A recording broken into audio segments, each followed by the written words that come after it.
So it's the top of the hour, and I know we will have participants rolling in over the next probably 5 to 10 minutes, but I'm going to get going.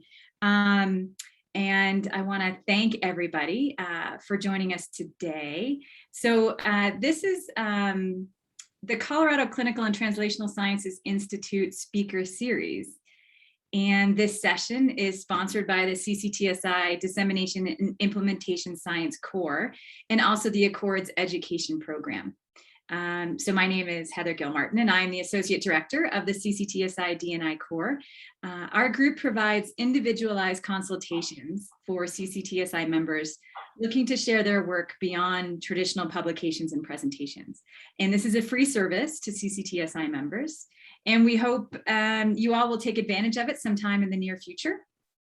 And you can find the consultation request form on our CCTSI webpage. But with no further ado, I would like to introduce Dr. Andrew Hoffman. So Dr. Hoffman is the Holcomb Professor of Sustainable Enterprise at the University of Michigan. And today he will speak about the crisis and the relevance of academic scholarship to public and political discourse. His book, The Engaged Scholar, Expanding the Impact of Academic Research in Today's World, which I hope most of you have already started to read, speaks to the need for academics like ourselves to break out of their siloed research communities and bring their work to the world that needs it. And this is even before COVID.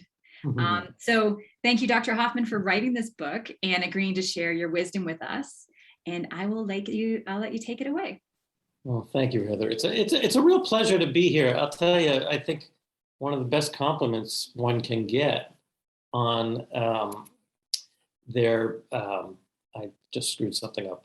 One of the best compliments someone can get on their academic work is to have relevance outside their disciplinary field. And so I'm really thrilled to be able to come here and talk to you about this piece of work. What I want to do is give you a sense of why I wrote this book, tell you what's in it, and tell you a little bit about some of the contents. I wrote this book to start a conversation, really. I wanted to get to junior faculty, get to doctoral students who are really wrestling, to my mind, with the question of relevance, of engagement, about bringing the work to the world that needs it. And it's designed, I deliberately chose this platform, Stanford University Press. It's very inexpensive. It can show up in a course syllabi, and really to get people to start to think about how should we change our training of young scholars, and if your institution won't do it for you, how you should think about changing it yourself. And I think there's one of the challenges is we're talking about something that many senior professors don't know how to do. And so how are young faculty going to learn how to do it? They're going to have to, in some cases, figure it out themselves. So I'm trying to precipitate that conversation. I want to begin, what I want to do is read the preface. And I don't usually do that. I don't like reading talks, but when I had to sit down and say, okay, what did I say in this book? Well, I said it. So what I want to do is just read the beginning, and then I'll go through some slides and tell you what's in it, and then we'll have a conversation. The opening of the book, right off the bat, the first question, why did you choose to become a professor? I deliberately started with that because I think we're going to the core of what it means to be an academic in society today. So let me read you my answer. When I feel myself losing track of the purpose or meaning behind my work, I return to this simple question. And my answer is equally simple. I want my research, teaching, and outreach to have a positive imprint on the world around me. Citation counts, A-level publications, and an H-index pale in comparison to that simple outcome. Yet our award systems elevate these metrics, and they don't come close to capturing my deeper purpose. So that leaves it to me to decide what is valuable and important in my academic pursuits. I know that kind of independence is hard to assert, especially when you are early in your academic career. But as you advance, you will have more freedom to exercise your independence.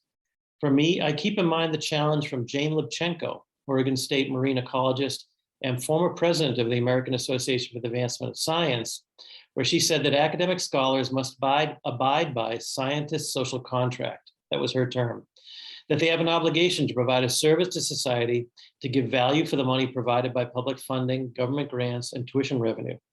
It is an obligation that is born out of both a societal need for the expertise that academics possess and a recognition of the responsibilities that come with the privileged life that academics lead. I'm writing this at a particularly precarious time. The COVID-19 pandemic has wreaked havoc on our lives and our livelihoods. People are suffering and society needs answers. Yet many people are turning away from science, distrusting its conclusions and its motivations, and even question its assessment that the virus is real. This is happening because we are now immersed in an array of confusing and conflicting messages that question facts, blur the line between opinion and fact, and dismiss formally respected sources of information as merely political interests pushing a partisan agenda. This, according to the Rand Corporation, is the existential crisis of our time. If we do not improve the scientific literacy of our public and political discourse, how can we make sense of the challenging issues we face? You can't set policy or make informed decisions about nanotechnology, stem cell research, nuclear power, climate change, vaccines and autism, genetically modified foods, endocrine disruption, gun violence, or COVID-19 if you do not agree on a common set of facts to ground the conversation. Now, to my mind, this existential crisis lays the gauntlet at the door of the academy. If academic scholars do not provide the kind of scientifically grounded knowledge that society needs, who will?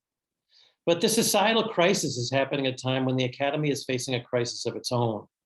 Academic research is becoming increasingly irrelevant as the work becomes too insular, the language too opaque, the journals too inaccessible, and the cultural norms of disciplinary boundaries too balkanized.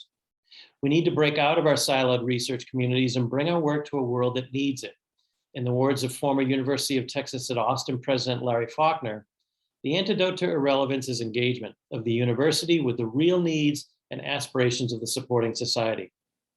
Now, not every academic must take on this role, but this book is a call to make that path more acceptable and legitimate for those who do, to enlarge the tent, to be inclusive of multiple ways that one enacts the role of academic scholar in today's world. Some may prefer impact in the world of scholarship, but mothers may wish to have more impact in the world of practice, bringing their insights and knowledge to directly solving the great challenges of our time.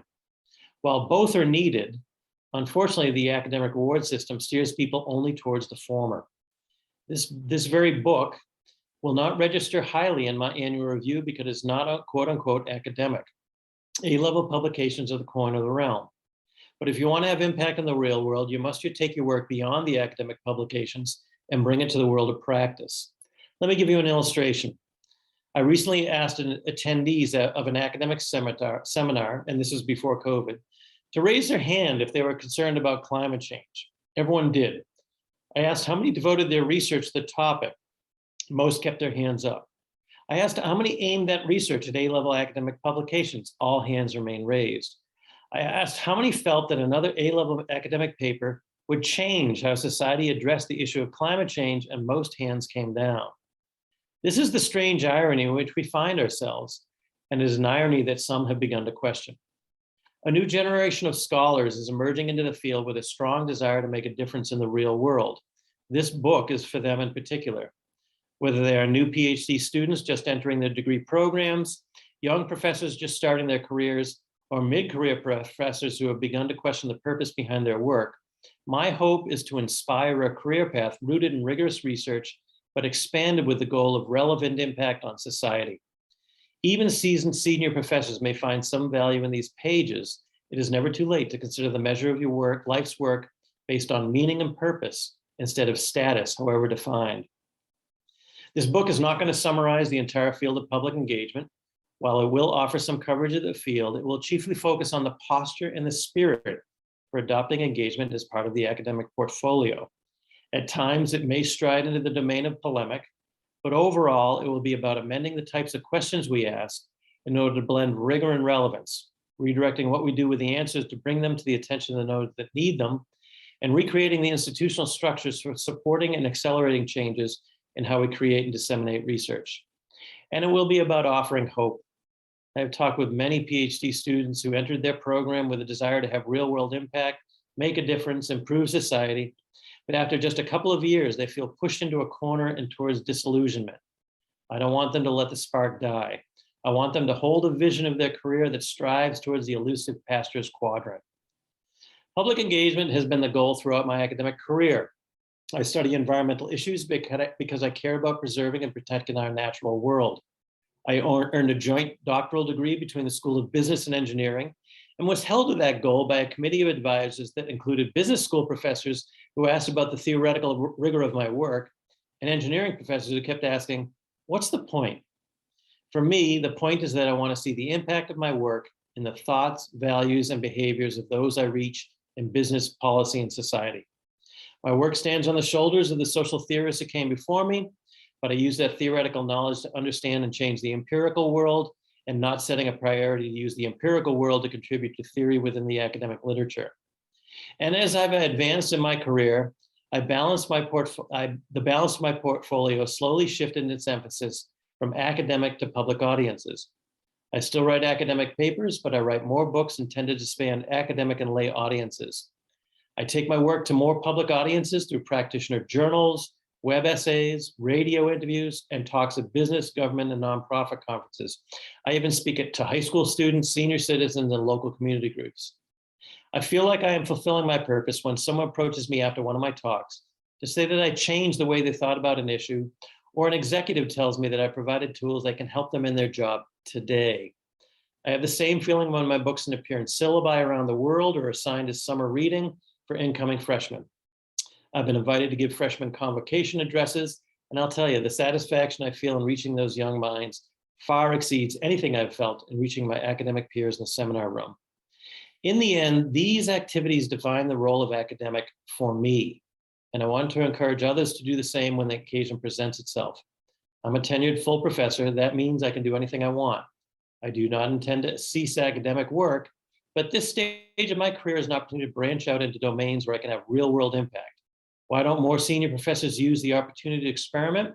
In the words of one of my colleagues, Andy, a problem with our field is that we have too many senior professors thinking like junior professors. They chase the same publication counts they did as junior professors because it feels safe. In the words of University of Michigan President Mark Schlissel, we forget the privilege it is to have lifelong security of employment at a spectacular university. And I don't think we use it for its intended purpose. I think the faculty on average through the generations are becoming a bit careerist and staying inside our comfort zones. But if we're perceived as being an ivory tower and talking to one another and being proud of our discoveries and our awards and our accomplishments and the letters after our name, I think in the long run, the enterprise is going to suffer in society's eyes and the potential for impact will diminish. The willingness of society to support us will decrease. I have seen some senior professors who, upon reaching retirement, became embittered because their work was not fully recognized by the world. But I wonder, what did those professors have done to make their work known by the world? Did they write academic articles in academic journals and think they had contributed to public discourse? For the most part, neither the general public nor lawmakers read them. People will not seek out our work in academic journals. We need to bring it to them. Other interests are beating us to the punch, publishing their own reports, often with a political agenda, and using social media to have far more impact on public opinion. Add to this changing landscape the rise in pseudoscientific journals, and we must face the reality if we continue to write only for specialized scholarly journals, we become relegated further to the sidelines. As professors, we have an opportunity, indeed an obligation, to bring our work to the world.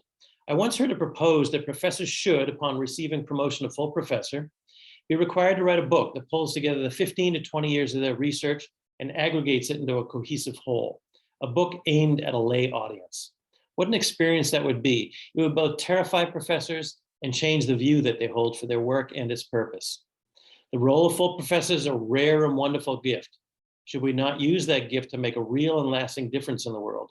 Should we not learn new skills and models for how to play a new role and see our careers in the long arc that leads to that possibility? The seeds for that possibility must be planted early.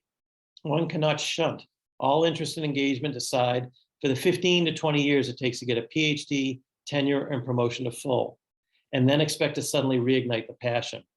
We must cultivate that passion while recognizing the expectations of and demands of the institutions in which we live and work. Then, when we are ready, we will have found the voice to contribute to society at a time when society most certainly needs us. Now, more than ever, we need engaged scholars who can bring their expertise to the world, informing public and political discourse on the great challenges of our day. For this to happen, we need a more socially literate scientific community to engage a more scientifically literate public. We need scientists who can be effective communicators of what science does, how it does it, what it tells us, and what it means. We need scholars who can take complex issues and ideas and make them understandable to all demographics, young and old, poor and affluent, liberal and conservative. I hope this book stirs enough scholars to begin or affirm their journey towards that goal, and in so doing, make a difference in the world. So there's my opening, there's my intro to the book. And what I want to do now is share with you some slides to tell you what's in there, and then we'll open this up for conversation. Okay. So as I said, this book is short. It's not going to cover the whole field. What I'm trying to do is start a conversation. I want to get people start to think about this because I know a lot of people are.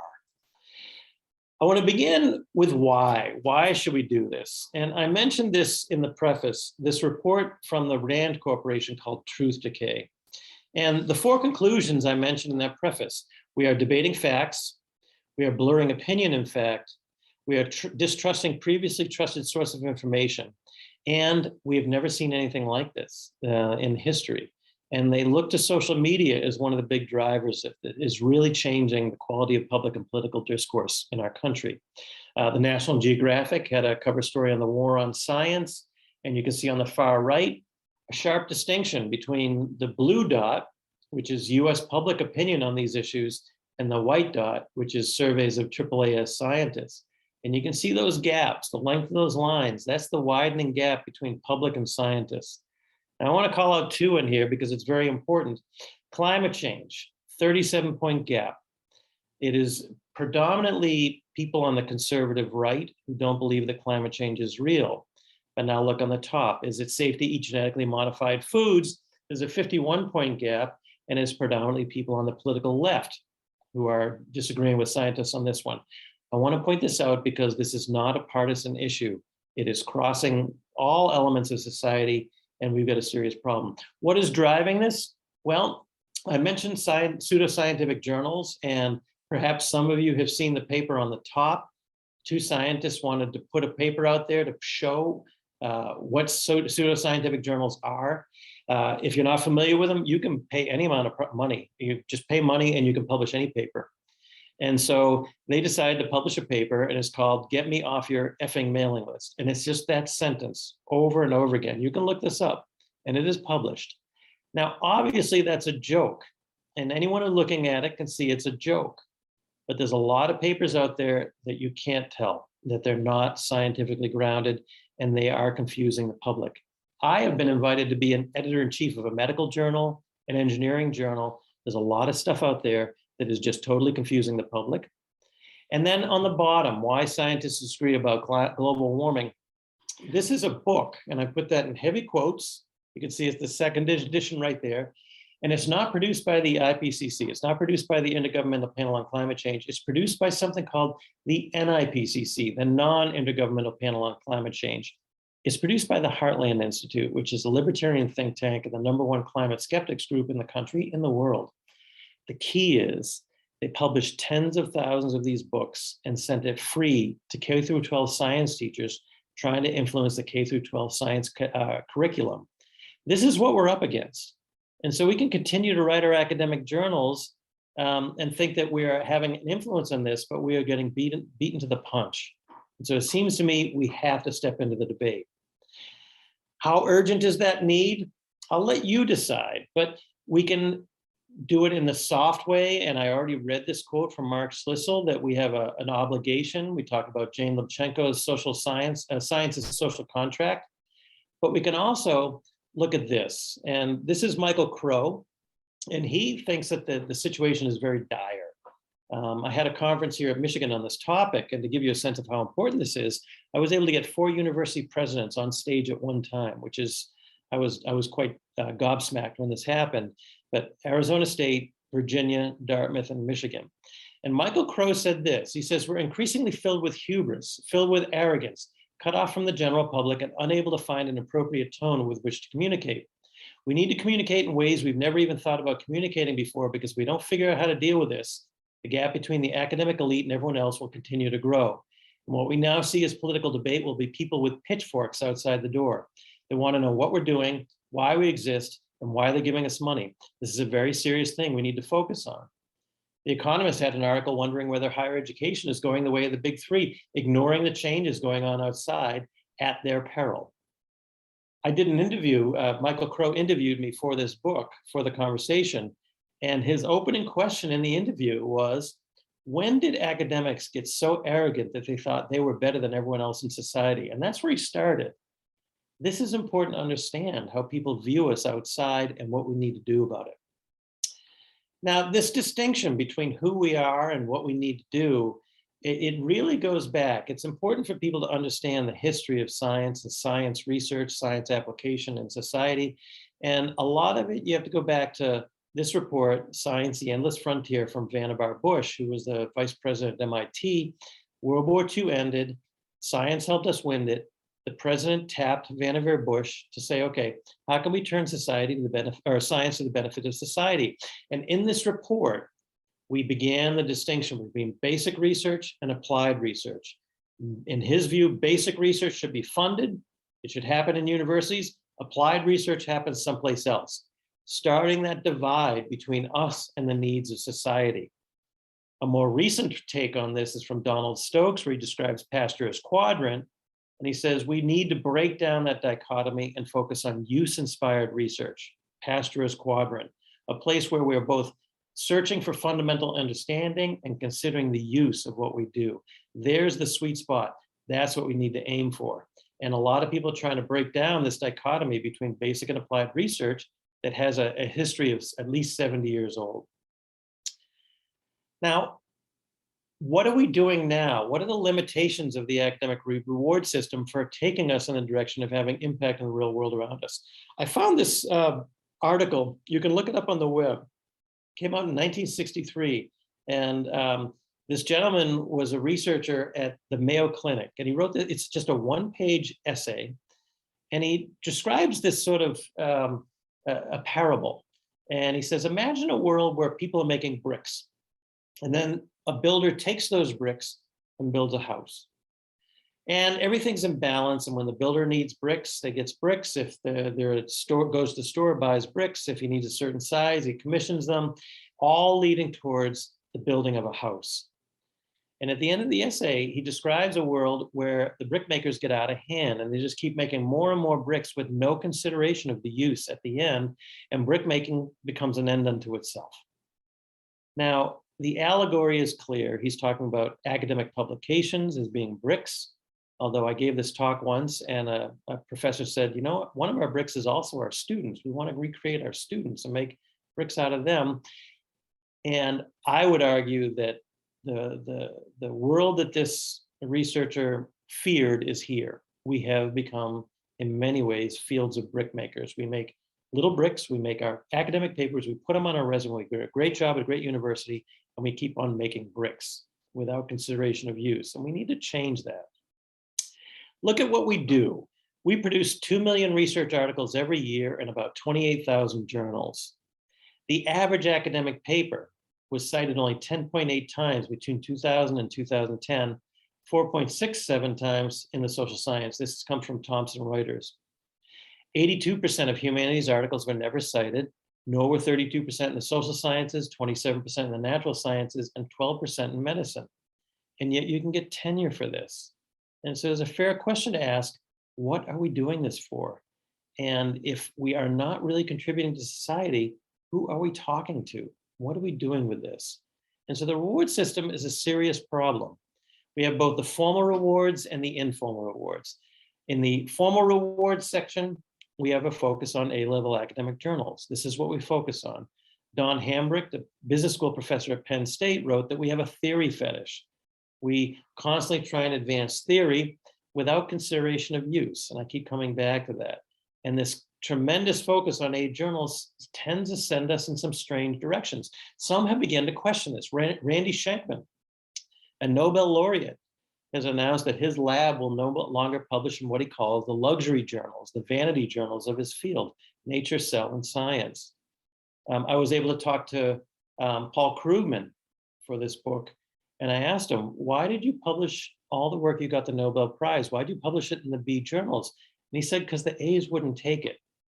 And Randy Schenkman's concern is that the aid journals have a very narrow sense of what is considered legitimate research and ignores any kind of opportunity to deviate, experiment, explore. We also have the informal rewards, and this is called the Carl Sagan effect. The idea that, Carl Sagan, very influential scientist, great communicator to the public, was denied admission into the National Academy of Sciences. A lot of people feel because he was seen as a popularizer, as a hack. And so some people will look at you, if you engage in public discourse, you must not be a serious researcher. And that is a serious problem that we have to overcome, and it rears itself everywhere. When I was in grad school, Lester Thoreau, a very respected dean, very respected economist, became the dean of the Sloan School where I went to grad school. And the economists immediately started mocking him, calling him less thorough. And he died a couple of years ago, and the obituary in the New York Times still brought this up. And so a sense that if you engage in public engagement, you're not serious, maybe you can't do it, when in fact, I think there are benefits to this, which I'll get to later, that make your research better. But these two problems in our academic reward system, first of all, they lead to a limited audience. Who are those communities in your A-level journals? They're very small and narrow, very, very focused. It does lead to less creative and diverse research because you want to stay within the bounds of what's considered legitimate. It will lead to guaranteed irrelevance. Think about it. I could start a paper today on COVID. I will collect my data, I'll write it up, I'll submit it for review, I'll get my revision, my reviews back, I'll do a revise and resubmit, I'll send it back. It will sit in a queue, it'll finally come out. How long? 2, 3, 4 years? The different disciplines vary on that, but is that research still going to be relevant and useful 2, 3, 4 years down the road? That leads to questionable impact. And so I think we need to think more broadly about a portfolio of outlets that we can reach, not just the A journals, but also B journals, even though I hate the terminology of A or B as one being better than the other. They're different. Many B journals are focused on more empirical audiences, A journals more theoretical.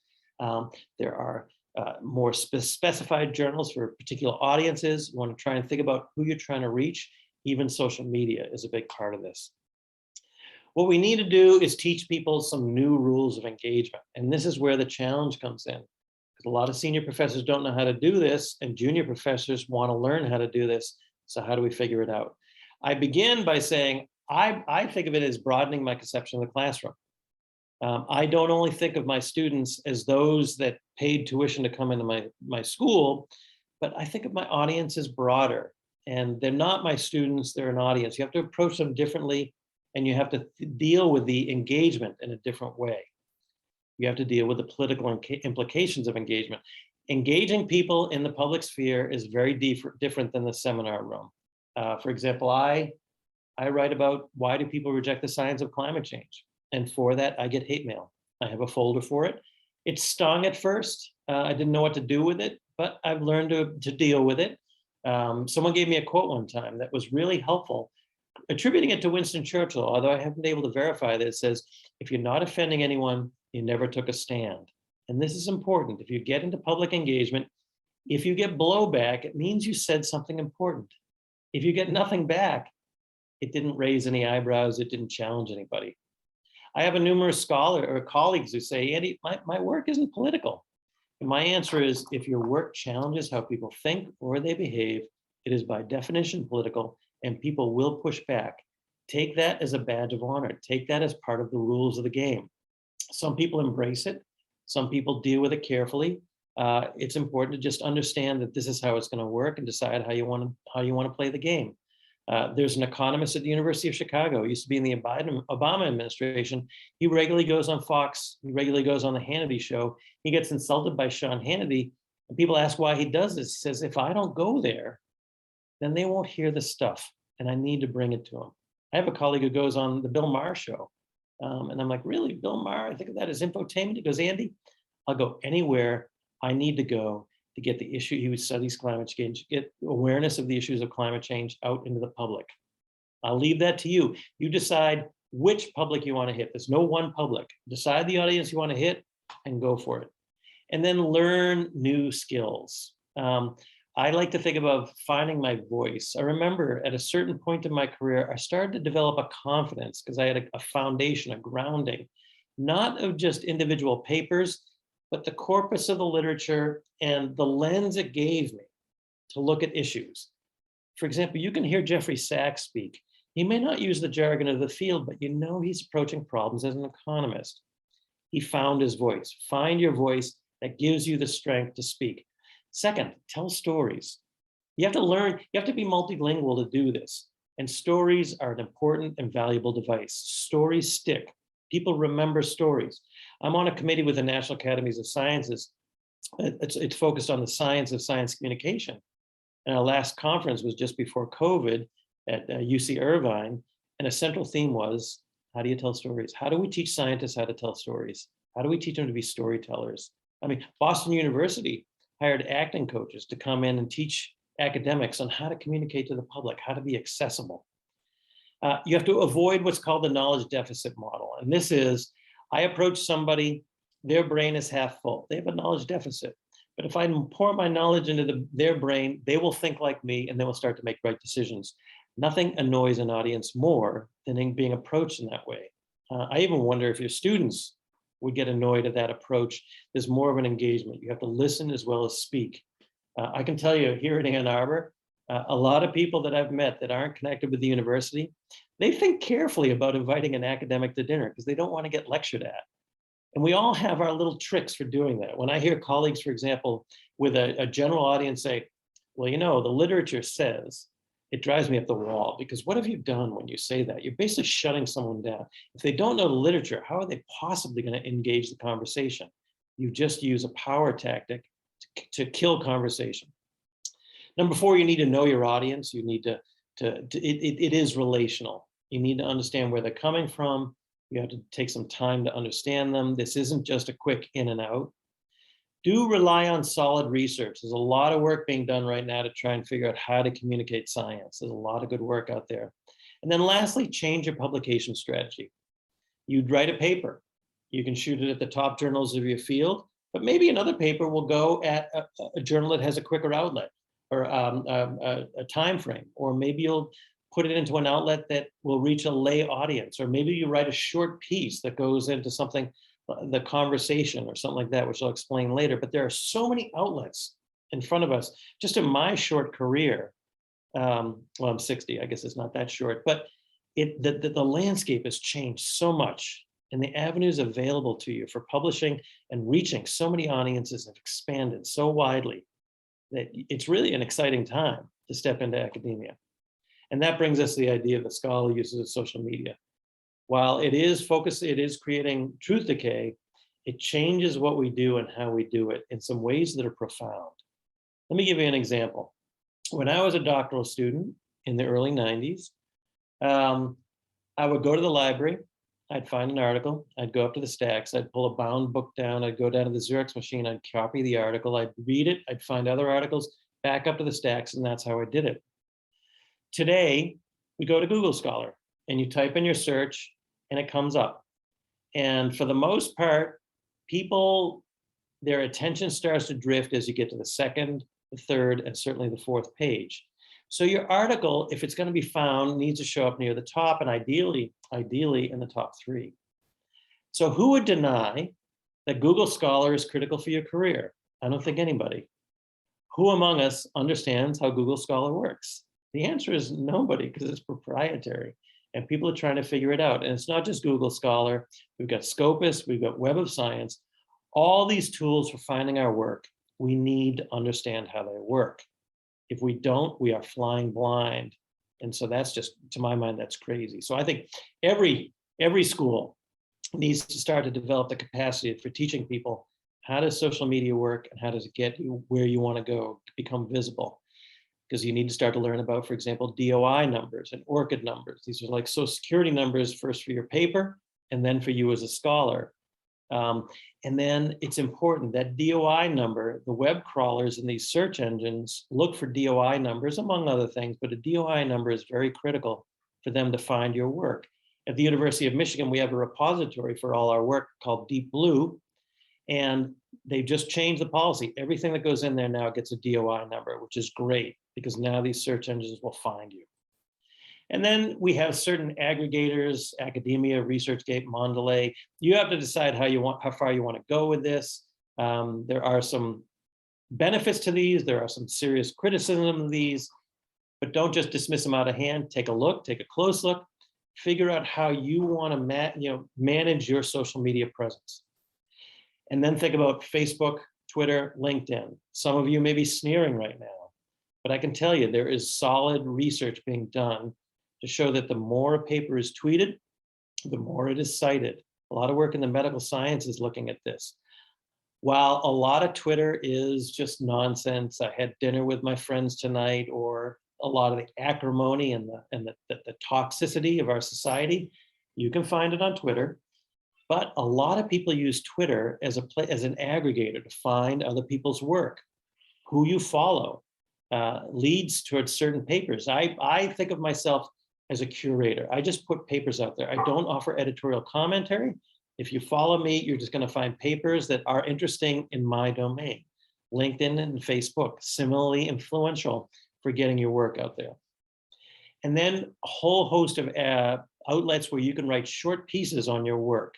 Footnote, the monkey cage. I publish some essays in the Corporate Eco Forum. That's part of the audience that I want to reach. Medium, I have mixed feelings on that. There's exactly no filter. Anything can go on there. There's some really great stuff. There's some really light stuff. Substack has popped up as something that Malcolm Gladwell uses, others use. The Conversation is one I really like, and I'm not a paid advertiser for Conversation. I was just an early adopter, but there's a Conversation US, France, Australia, a number of others, and you write your paper, you do your research, and then you turn it into a 700-word essay.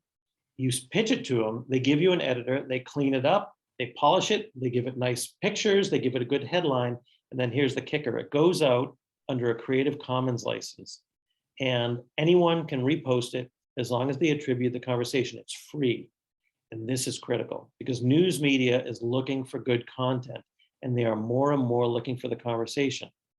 And so I have had papers published in there that show up in the Atlantic,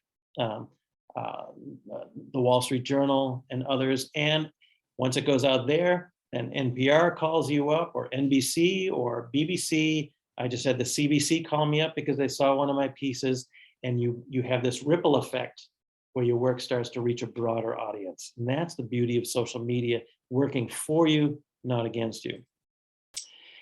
Some people are trying to figure out how to measure this impact. This is still embryonic. You've got impact story, altmetric, plum analytics. Let's face it, in academia, we live by numbers. Your H-index, your citation counts form part of your identity. So these people are trying to create numbers to go with it. Now, I'm not totally excited with what they're doing. They sweep the web, they look for tweets and Facebook posts and things like that. So it's still embryonic and it has to be developed. But look at who's supporting these: the National Science Foundation, the Sloan Foundation, Wiley, Smithsonian. There's a lot of money behind this to try and figure out how to put a number on your social media impact. Last thing I want to talk about is just think about engagement and the arc of your career. And as you're a doctoral student, you advance to assistant professor, associate, all the way down to emeritus. And I know myself, I never thought about what it meant to be in each of those stages until I got there. And that we need to change that, because engagement fits into this trajectory. I like to think of the development of an academic scholar like a jazz musician. To become a jazz musician, you have to start by learning your scales. It's unfortunate, but you have to. And you start to develop by learning other people's music. And over time, you learn how to improvise, you learn how to do your own.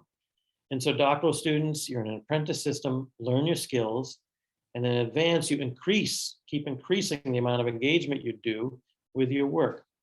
But nowhere in this list is the amount of engagement zero. As I said, if you do none and put it all aside and wait to become full professor to re-engage that spark, there's a good chance it won't be there, because you become so comfortable in what you're doing that to step outside that's going to be very uncomfortable.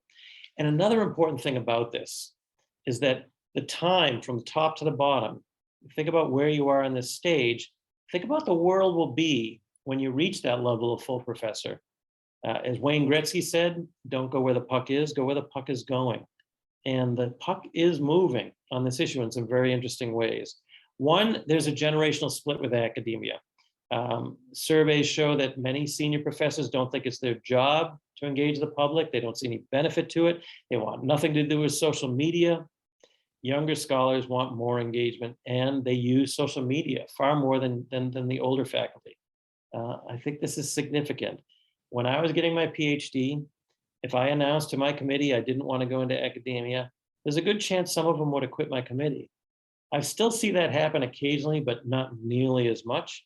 Because if you fleshed out everybody who didn't want to go into academia or were ambivalent about it, you'd kill the ranks of the next generation of academics. So young people are coming in with a different set of demands, pushing for change.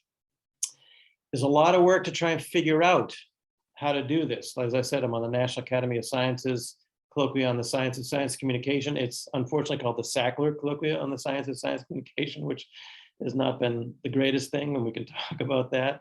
The AAAS has the Center for Public Engagement with Science and Technology. And schools are developing their own centers. And again, I think every school should start to figure out, develop a center to try and figure out how to do this. We just started something called the Center for Academic Innovation at the University of Michigan. But look at Stony Brook. I mean, Alan Alda, an actor, gave him a bunch of money for communicating science. Northwestern, UMass Amherst, all trying to figure out how do we bring our science to the world that needs it. And other ways that we're starting to see changes within the ecosystem of the university. The one on the upper left, RELATE. It's quite a cumbersome acronym, Researchers Expanding Lay Audience Teaching and Engagement. This is a very interesting thing. A bunch of doctoral students and postdocs at the University of Michigan a number of years ago said, if you're not going to teach us how to do this, we're going to teach ourselves. And they started this thing called RELATE. And they developed seminars for themselves on how to engage with business, how to talk to journalists, all these kinds of things. And many of them, when they started it, reported they didn't want to tell their advisors they were doing it. They didn't want to get in trouble with their advisors for doing this quote unquote non-academic work. Now that it's really taken off, the university's embraced it. They're funded by the university, and off we go. The Mayo Clinic has included social media scholarship in its activities in academic and advancement and its tenure and promotion. The ASA has a report on how to evaluate public communication and tenure and promotion. The ACSB that accredits business schools has added impact into its criteria, and you can go to particularly the UK, and the government wants to see more statements of what kind of impact you're having. At my business school, we have teaching, research, and service, your standard 3 for your annual report. We just added a 4th called practice. And then down the bottom, a new group in business school research, responsible research and business management, trying to get the editors of the top academic journals to start to focus on issues of social and political relevance and not just focus on the theory du jour. So there are changes taking place. Is that where the puck is going? I think it is. I want to close with this quote from the Mayo Clinic. They wrote this when they said that they were going to add social media to their advancement process. They say the moral and societal duty of an academic healthcare provider is to advance science, improve the care of his or her patients, and share knowledge. A very important part of this role requires physicians to participate in public debate, responsibly influence opinion, and help our patients navigate the complexities of healthcare. As clinician educators, our job is not to create knowledge obscura, trapped in ivory towers and only accessible to the enlightened. The knowledge we create and manage needs to impact our communities. So with that, I thank you. And now we can open it up for discussion. So I have to say, I was super energized when I read your book, and then even more so now. I'm going to go into the chat because we had some early questions, and then we also have one in the Q&A. Okay. And you'll notice in the chat that I've been throwing in some of the great resources that CCTSI actually has. I think CCTSI has been maybe leading the charge along with you around trying to get our folks to engage with the community, to do dissemination work outside of publications and presentations, and also to do dissemination science, which is part of our College of Medicine Accords group. So we have all these brilliant pods of people doing the work. So the first question came to you from Dr. Holtrup, who asked or said, thank you for this discussion and challenging the role of senior faculty. Many faculty in medical schools never earn tenure because it's not offered as part of the job. Regarding the points about the privilege of tenure, would that be the same for senior faculty who do not have tenure? I think so. I mean, one thing I've thought a lot about is as we get to position of stature in our field, I think that our responsibility, this is my view, and it's how I've enacted my role as a senior professor, is we need to take some responsibility of the institutions, and someone has to maintain them. And let's face it, the rewards aren't there for doing it. The rewards are there for publishing. And so who will do this? If it's not the senior professors, I don't know who will. So we've established ourselves, we've exceeded at the game we've chosen to play. And now we need to look back and say, are those rules the right ones? And do we need to amend it? And that does bring in a serious challenge, because what you're asking senior professors do is question the very metrics that elevated them to the stature that they enjoy. And to get them to say, you know, actually, maybe they weren't correct, is getting awfully close to saying, maybe I don't deserve to belong here. And that can be an obstacle and a hurdle. But I think no matter who you are, whether it's tenured or however status is defined in your field, if you are in a position of power to do something about the institutions, step in and do it. That's fantastic. Thank you. So we have community members with us as well. And so I wanted to read a comment or a question. So as a community member, how can I inspire or motivate professors, scientists, scholars to talk to my community that consists of parents, retirees, laborers, unemployed, and school dropouts, et cetera? How can you motivate them? I mean, ask. Begin by asking, because I find that there's like a force field around the university, and when I try and go out, you know, you have to go through it, but people are afraid to come in as well. And I do get invitations, and it can be overwhelming. You get a lot of invitations, but if you can show somebody they have an audience who really wants to hear what they have to say, you know, keep at it and draw them in. Find the professors who are more inclined to do this. I mean, I'm reminded of, you know, many of the media people in universities. They call up professors because they get a media call, and the professors don't call them back. And it's like the Maytag repairman. They're always lonely because no one hears them. Some professors want to do this. Some professors don't. I have some colleagues that I have no interest in doing this, Andy. I'd be terrible at it. Leave them alone. Not everyone has to do this. But there are some out there that want to do this. Chances are, if you find them written up in a news story, they're opening to talk in the press, they're probably opening to talk to audiences. And I would also add, understand the apprehension for an academic to step into the public sphere. It can be nasty. And we need to call out something very clear. If you're a woman and you're a minority, it can get nastier. Social media trolls go after certain groups more than others. And so understand, you know, if a professor is worried about walking into a super hostile audience, you got to allay that fear. So understand where they're coming from as you invite them out to speak. Really good. Yeah. So there's been some interest around the conversation. And I did share in the chat just both that it's a free readership. You can get the newsletter every day, which I do, and it's phenomenal. And then the person asked, can you sign up to be, I'm sorry, do articles for the conversation need to be previously unpublished?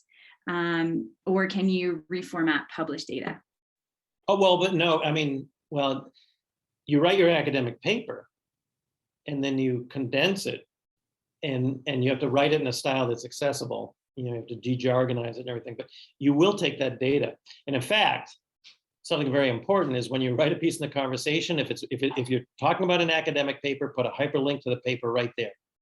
This conversation piece is the introduction for them to find your work, and then you summarize it. So if that is not in any way self-plagiarism, you are changing it and making it more accessible. And certainly a 700-word synopsis that is written for a lay audience. I can't stress that enough. It requires a skill to be multilingual, which you can develop, which the editors will help you with. They will take out the jargon. You will cringe. You know, the words are very important to you. You've nurtured them carefully, and they're going to try and make it accessible, but then out it goes and watch what happens. They have the most addictive dashboard. You can actually watch this graph of reads as it goes up. And, you know, I've had, my best is probably 40,000 reads, which is really great. But an interesting question. I mean, I have a colleague, Ricky Rude, who wrote a piece. What would happen if we stopped all carbon emissions right now? Just stopped. What would happen to the atmosphere? And he got 1 million reads. Now, when you start to think about impact, now I'm starting to say, well, wait a minute. I mean, 1 million reads. You can't say that's not impact, especially when you compare it against 10.8 citations for the average academic paper. I will say I wrote something for the conversation. It wasn't accepted, but I flipped it to a blog, and you know, so there's it gets you into a new mindset. Yeah, and I've had colleagues come back and say, Andy, I don't have time to do that. That's just the knee-jerk reaction. For goodness sake, you just spent how many years writing this paper, and you don't have an afternoon to sum it up in 700 words? Give me a break. Just sit down, do it. The editor will help you. That's the beauty. These are all professional journalists that will help you clean it up. And so it's a nice outlet. It really is. So I have a great question. I'm going to read it to you from Leslie Wright, one of our community members or faculty as well. Please discuss your thoughts on engagement of community members, organizations, and patients as team members on your research. So for example, community-based participatory research and patient-engaged research. As members of your research team, from idea generation through publication and dissemination back to community, informs communities like to digest. Thoughts on whether this makes this research more relevant, increases real-world impact, and disseminated in ways it can be taken up by community, patients, non-academic organizations. I mean, sorry, yeah. it's a long one. No, but yes. I mean, this book is written really around the idea of you've done your work, now how you bring the public. There could be a whole separate book. And in fact, a colleague of mine, Andy Van de Ven, wrote a book called Engaged Scholarship, which is about that, about different ways you can do the work in ways that are more connected to real world issues. And certainly bringing in partners into the work that are embedded in what you're doing, that more kind of what we call transdisciplinary work, it's harder. I mean, you have to develop relationships. It takes time. But I also believe if you're committed to that line of research, then those upfront costs will pay as you continue down the path. If you do a one-off, that's going to be a very expensive process in terms of time and energy. But if it's part of a stream, and then you've got partners for putting it into practice and disseminating it. And I really believe that when you bring your work into the real world, your subsequent research questions are going to be better. They're going to be more grounded in work. They're going to be more grounded in real world issues. And there's a virtuous cycle that develops here. I really believe that. And I will offer up CCTSI has a community engagement core where you can take courses and training and all that great stuff. So again, so much of what you're speaking to, we are trying to build that sort of education base. Can I ask you a question, Heather? Yeah. So you're focused on medical research. How much do you think these issues transcend all disciplines? Because I tried to write this book as applicable to any discipline, and that's why I'm so thrilled to be here with you folks right now. But it is challenging because different disciplines have different approaches. Engagement in a school of public policy, different than medicine, and very different in some of the basic sciences. So do you think your work should be within a single school, or should it be for the entire CU community?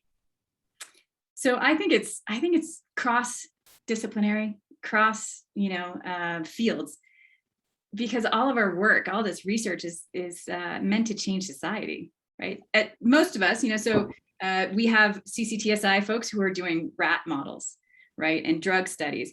But we work with them through the dissemination core. They're trying to figure out how to get their messaging out better so grants are easier to understand, right? Papers are easier to understand, all the way up to the translational field where we are trying to change communities and policies. But I think what's interesting is the Anschutz campus, we have a school of nursing, school of public health, school of dental science, school of medicine. All of us should be thinking about this work. I never received any of this in my training. Yeah, that's important. Yeah. So we have additional. Let's face it, I wasn't even taught how to teach. Well, and then there's that. Yeah, we won't go there. So we have a couple questions in the Q&A and more. So I'm going to go back to the Q&A. For changing your publication strategy, what do you think of impact factor indices? Meaningless because it's just an academic readership? Well, it's part of the genre of H-index citation counts. And let's face it, people are learning how to game it. In my world, I publish a paper. It goes out electronically. It's not published yet, it's pre-published.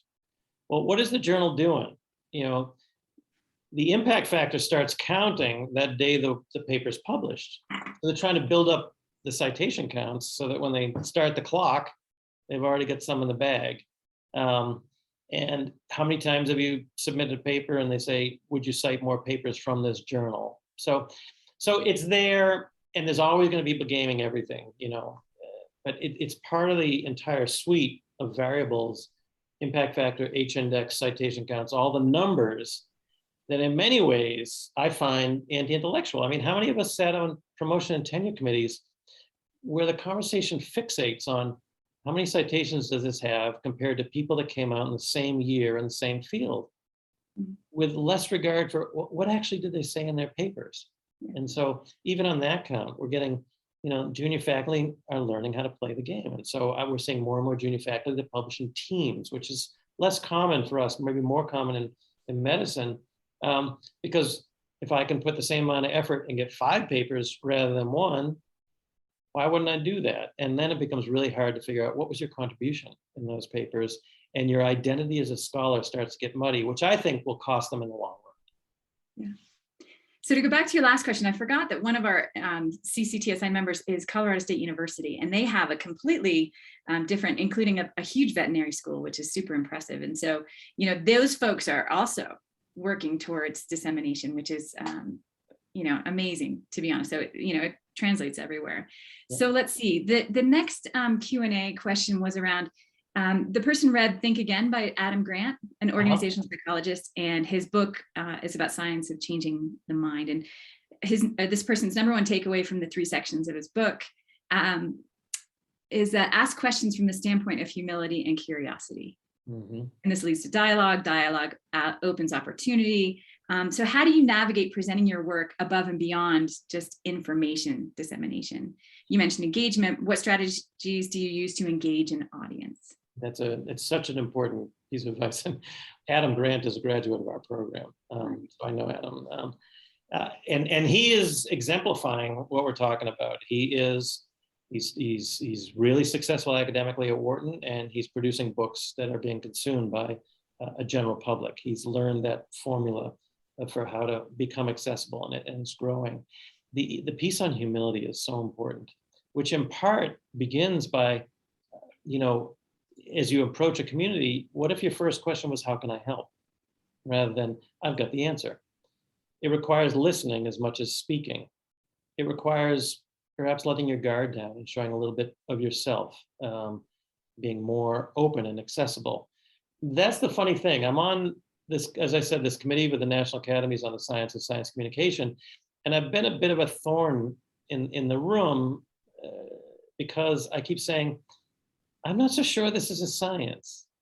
I think what we're trying to do is I'll give academics license to be human, to just relax and be themselves, be accessible, be approachable, be trustworthy.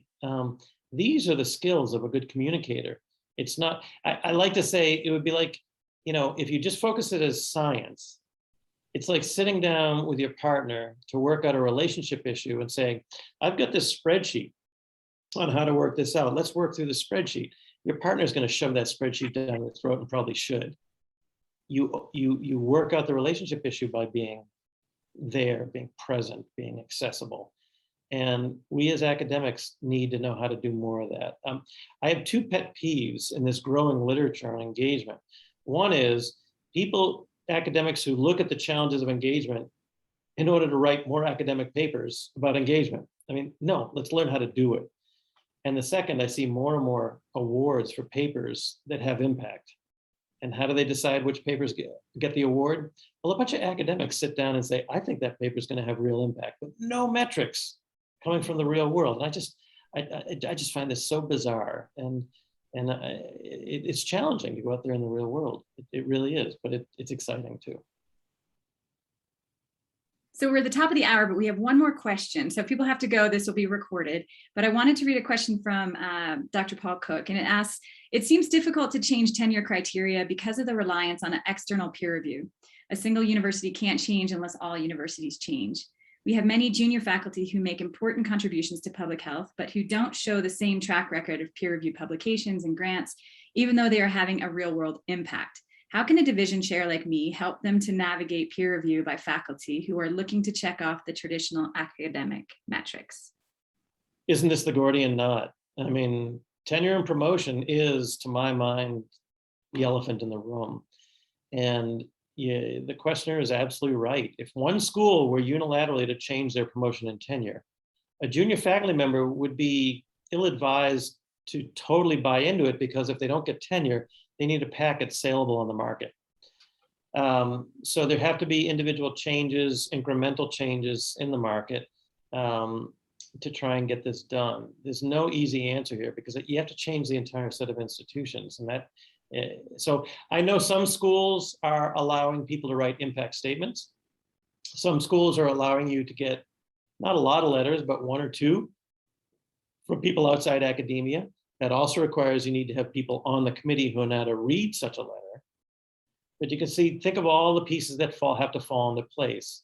At the end of the day, we're not going to just eliminate the criteria of academic rigor. It's there, and it should be there.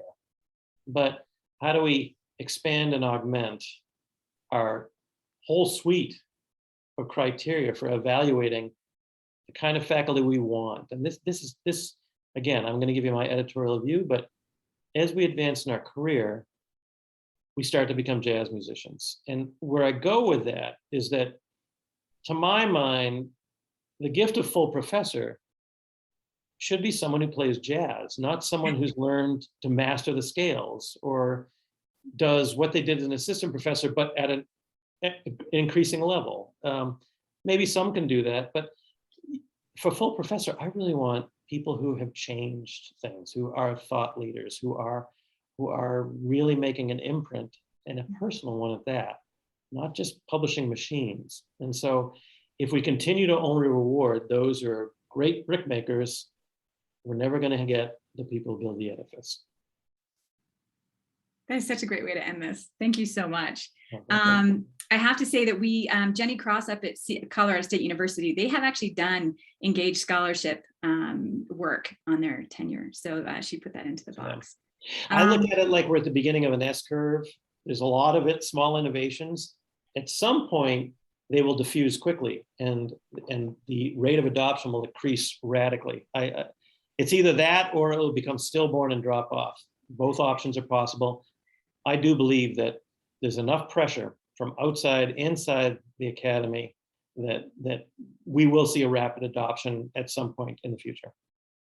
And we so appreciate your book and this presentation to our group, our group at large. And we will be posting your recording to our website so other people can watch it as well. But I want to say thank you so much. Your wisdom is greatly needed in our society. Thank you. Much appreciated. So for all those who are still on, or remember that you can request a consultation around dissemination and the science of dissemination as well, if you want to study different methods through the CCTSI and Accord's implementation website.